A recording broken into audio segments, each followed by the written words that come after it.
Esse tema, Vidas Negras e a Necropolítica, foi um tema que imediatamente eu socializei para esse evento, porque é uma questão que está no nosso momento, né, da hora, a discussão da necropolítica, né, e resolvi associar essa questão com as vidas negras,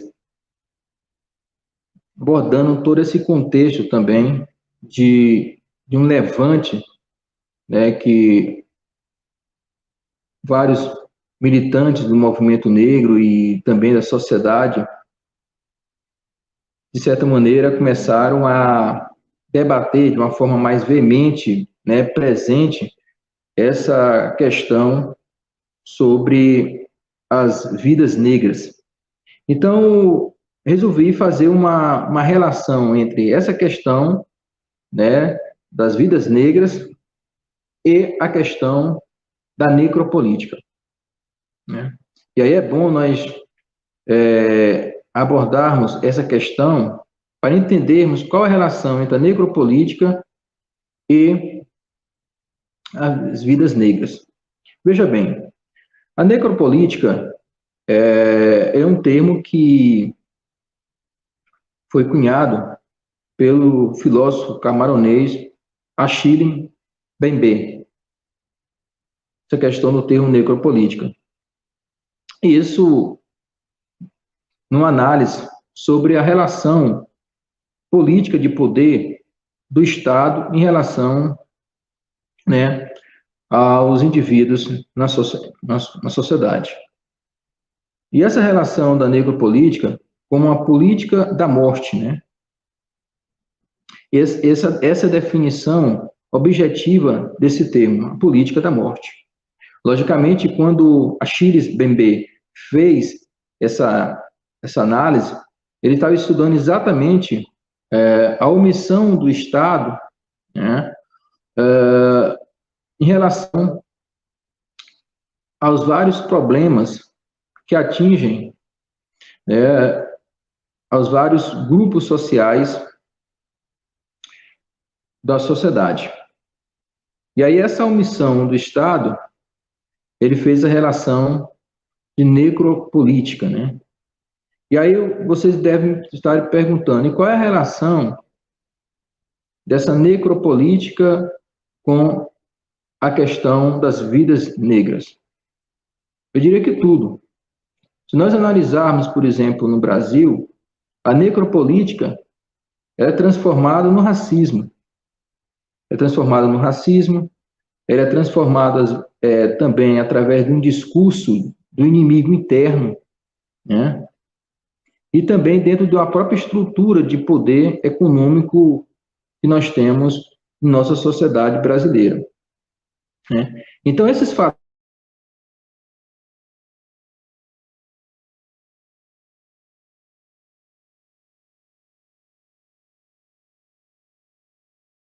Aí, eu acho.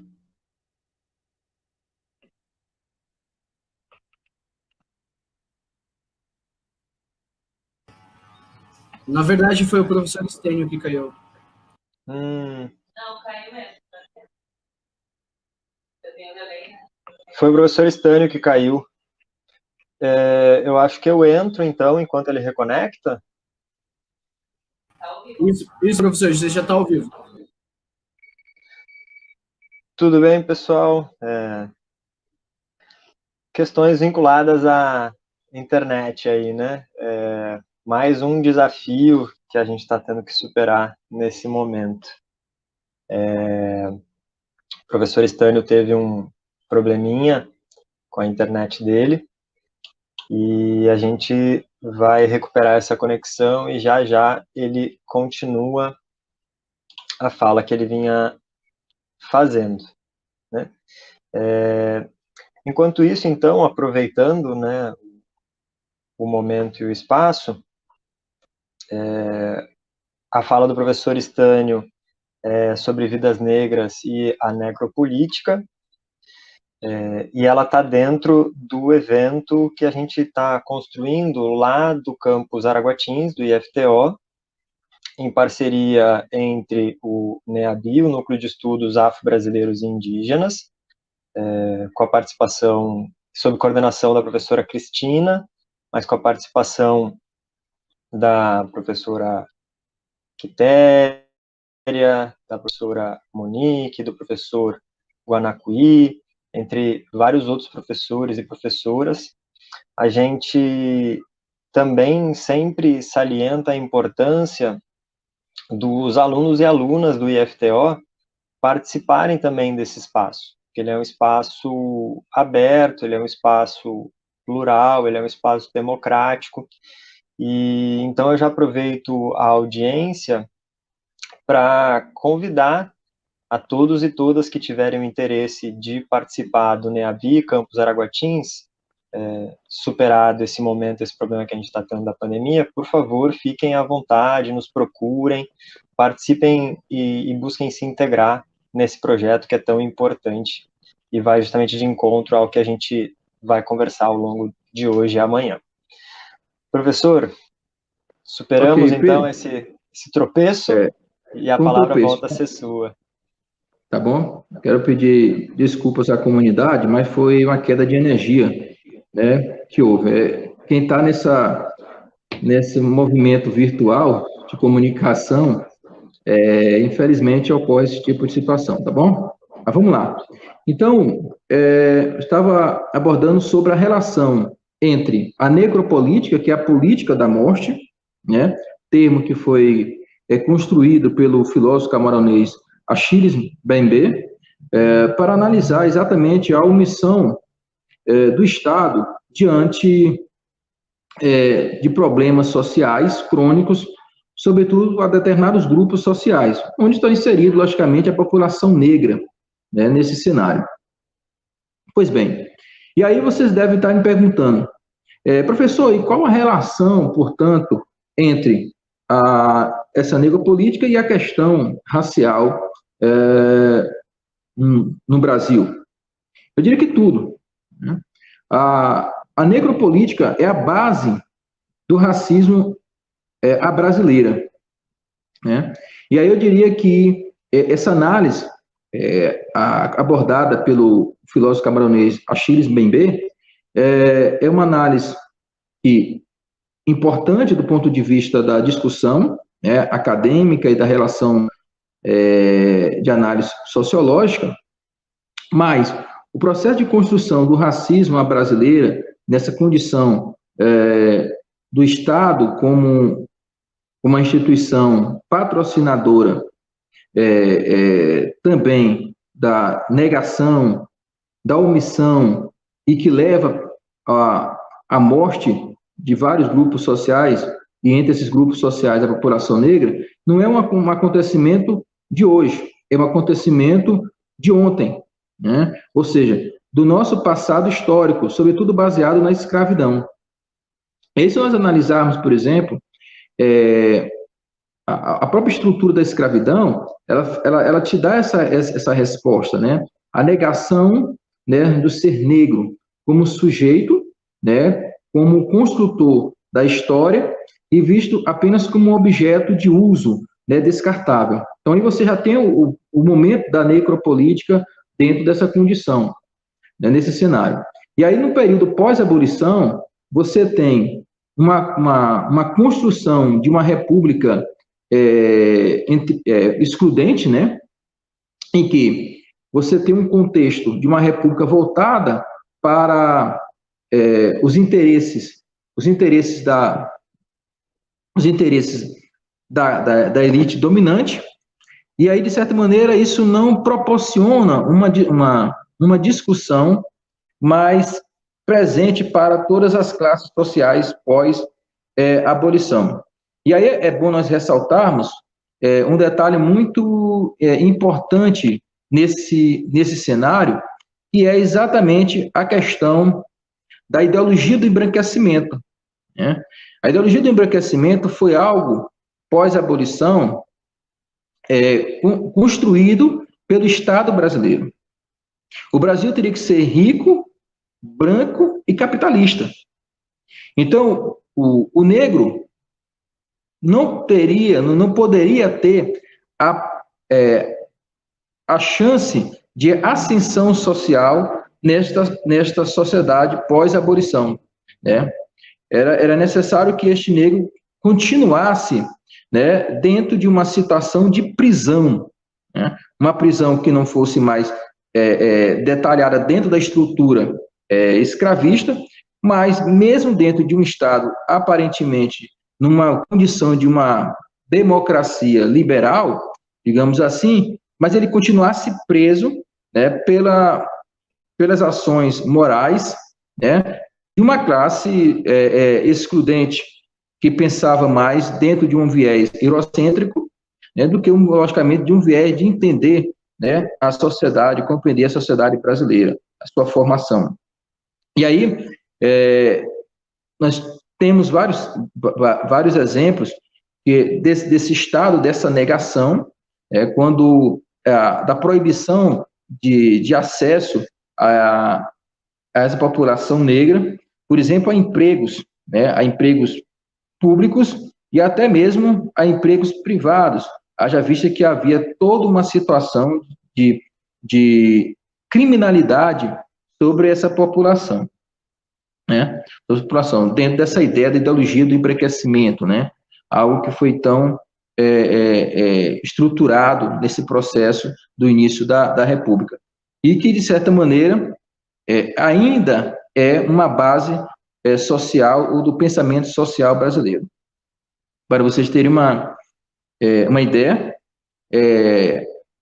ações culturais da população negra tinha um processo de exclusão nesses 30 primeiros anos da República, que não poderia, era visto como algo de polícia, como a capoeira, como as religiões de matriz africana, a Umbanda, o Candomblé, né, o samba, né, atividades ou artes negras que eram perseguidas e vistas como uma ação perigosa, né, por parte desse Estado. Então, veja, a necropolítica brasileira em relação à população negra, ela já tem aí uma base bem longa, infelizmente, né, de enaltecimento, né, à morte, à discriminação e ao preconceito.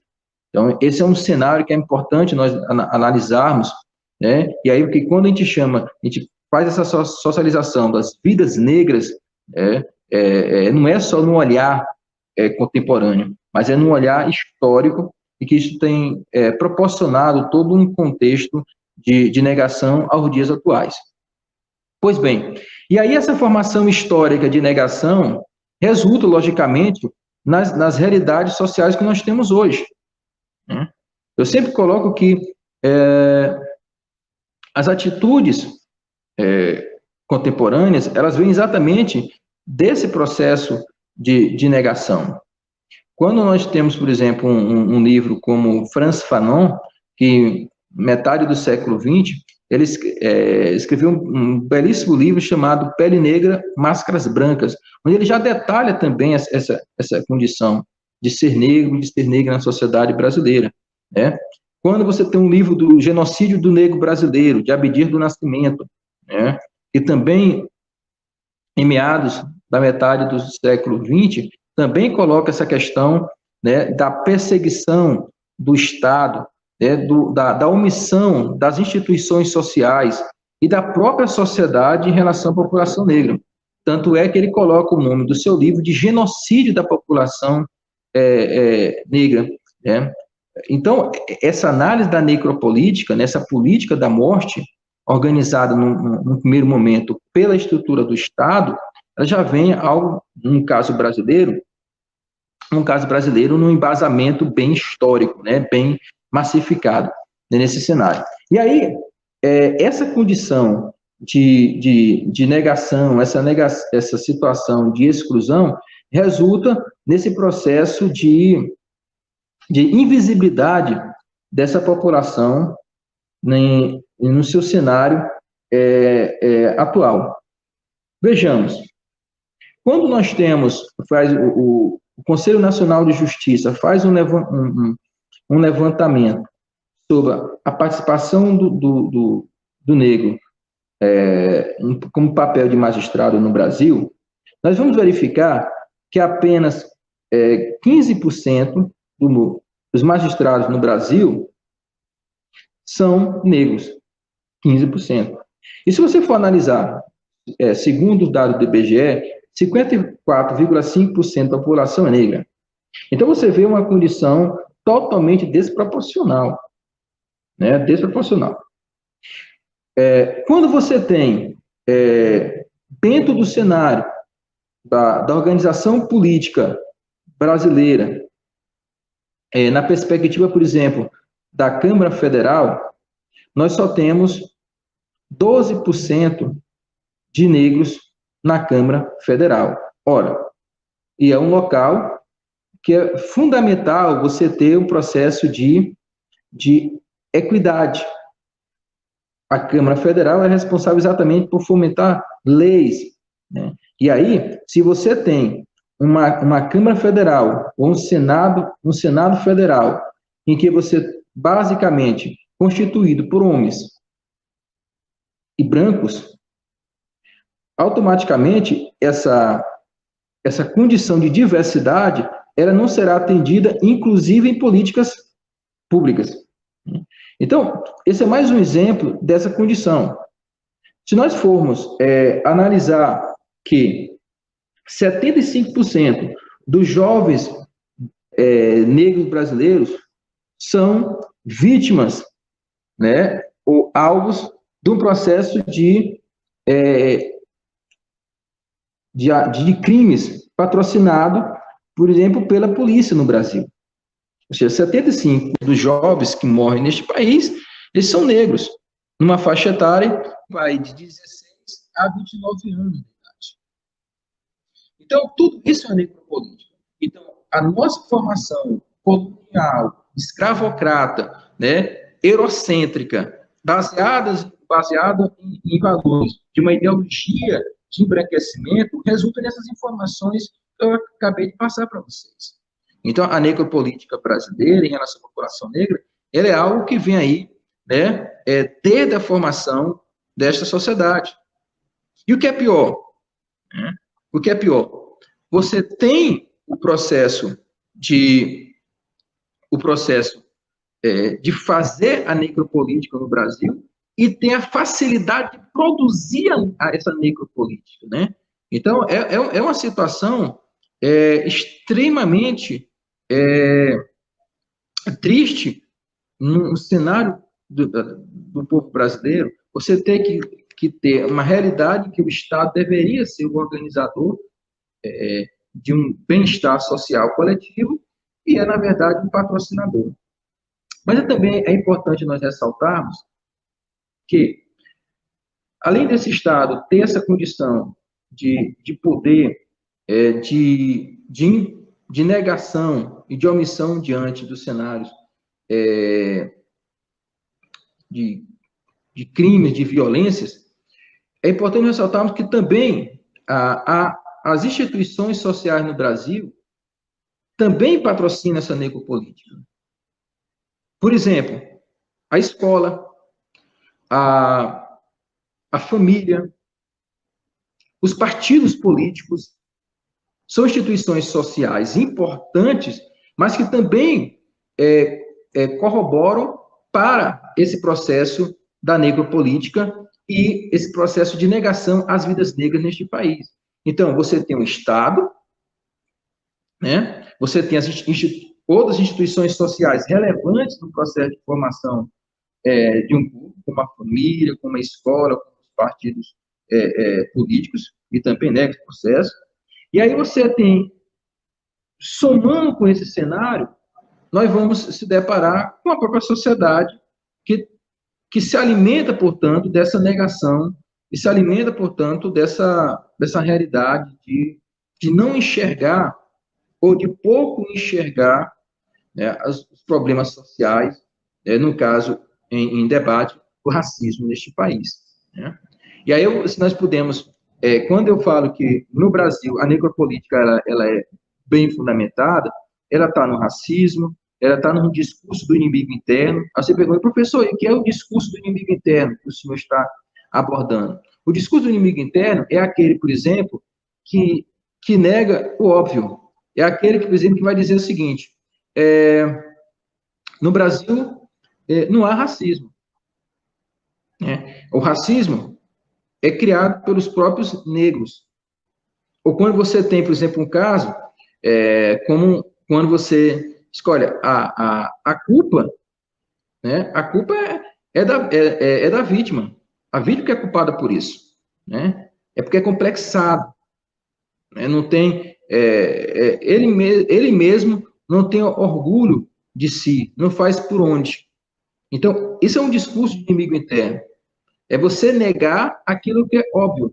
Mas isso é uma forma de colocar para aqueles que são alvo de um sistema excludente a responsabilidade, né, para essas pessoas, para esses grupos sociais que são alvo, né, e tirar a responsabilidade dessas pessoas que patrocinam essa relação de poder, né, excludente. Então, isso é, na verdade, um jogo psicológico nesse cenário. E aí você tem um outro processo também que alimenta a necropolítica no Brasil, que é essa própria estrutura de capitalismo tardio que nós temos, né? Então, esse capitalismo tardio que nós temos, que é um capitalismo extremamente, numa linguagem popular, numa condição extremamente selvagem, extremamente horrível do ponto de vista de oportunidade, de oferecer essa condição de igualdade de oportunidades. E é só nós observarmos, por exemplo, nas falas, nas posições das pessoas em relação às políticas de ação afirmativa. Quando as políticas de ação afirmativa elas foram colocadas no Brasil, pelo próprio Estado brasileiro, no final da década de 90, e fomentadas, sobretudo no início do século XX, né, havia muito essa discussão de colocar o seguinte, olha, o importante é o mérito. Essa questão de política de ação afirmativa, de cotas, isso vai patrocinar, isso vai favorecer o racismo. Essa questão de cota, isso está gerando uma separação. Gente, esse é um discurso também de um capitalismo tardio, de um capitalismo selvagem. E nós sabemos, por exemplo, que uma das bases dessa visão do capital é a questão do indivíduo pelo indivíduo, do consumo pelo consumo, que é a meritocracia. Mas eu te pergunto, como é que você vai dar meritocracia em um país de desigualdades como o Brasil, né, que não oferece condições para praticamente 85% da sua população? Como é que você vai falar em meritocracia se as pessoas não têm o mínimo de condição de oportunidades? Então, isso é fruto de um capitalismo tardio, né, de um discurso cunhado dentro de uma discussão até mesmo neoliberal, tardio, como nós estamos tendo. Então, tudo isso patrocina, por exemplo, essa discussão da necropolítica, né, nesse processo.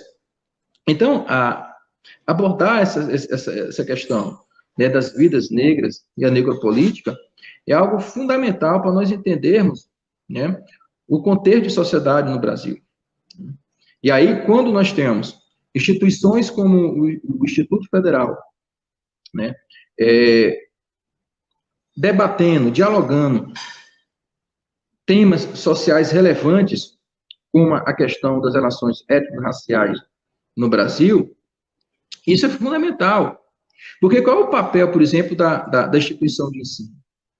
O papel da instituição de ensino, né, sobretudo a instituição de ensino pública, é de democratizar o espaço público. Se você democratiza o espaço público, automaticamente você tem grandes possibilidades de democratizar as ideias. E aí nós temos que democratizar, não são, logicamente as péssimas ideias, são as boas ideias. E aí o papel dos institutos federais nesse cenário. Quando você tem uma rede federal de ensino pública, de qualidade, em basicamente todos os locais, distantes deste país. E isso é que vai proporcionar um processo de democratização do espaço público e uma construção de criticidade às pessoas. Você vai tirar aquelas pessoas de uma visão, de uma sociedade de ideias positivistas, né, baseado numa visão linear, numa visão apenas da ordem, da força, né, da manutenção de um sistema, e você vai começar a questionar esse sistema quando esse sistema não oferece condições para um processo de bem-estar social coletivo. Então, a importância desses eventos é algo fundamental para que nós possamos, de certa maneira, fazer o processo de questionamento sobre a sociedade que queremos, né? Que tipo de sociedade, né, nós objetivamos para vencermos essas mazelas como racismo, né? Fundamental. E aí, tirar a necropolítica, né, mudar esse cenário, ele só vai com uma educação profunda, né? Uma educação que realmente busca questionamento, busca criticidade, né, junto à comunidade e numa perspectiva para todos, né? O processo de vitória, né, contra o racismo não é uma condição apenas dos negros e das negras, é uma condição coletiva. Os brancos, né, as brancas, precisam compartilhar também essa questão como algo fundamental, né, no seio da sociedade, e que sem o processo de conhecimento coletivo, o racismo dificilmente será colocado à margem, se não houver o processo de reflexão de todos contra esse processo. Então, esse tema Vidas Negras e a Necropolítica tem exatamente esse papel de procurar estabelecer um questionamento sobre que tipo de modelo de Estado nós temos, que tipo de estruturação política que a sociedade brasileira ainda se alimenta.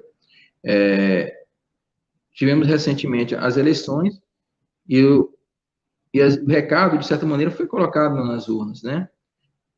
De certa maneira, a sociedade ela está querendo novos sujeitos históricos na política, né? Está querendo buscar, exatamente, o Menezes colocou muito bem, não precisa ser negro para lutar contra o racismo, né? E o racismo é uma luta coletiva, Menezes, como você colocou. Ela não é uma luta exclusiva da população negra, é uma luta coletiva. E é isso que a gente precisa entender, né? Precisa compreender bem esse processo. Então, as urnas neste domingo deram uma resposta, né? Quando você começa a ter um processo de posicionamento de vários sujeitos históricos ocupando cargos estratégicos que podem, de fato, impulsionar uma nova interpretação de sociedade brasileira, né? E aí nós podemos, de certa maneira, começar a discutir essa necropolítica histórica que faz parte, infelizmente, né, da realidade e do pensamento social brasileiro. Tá bom?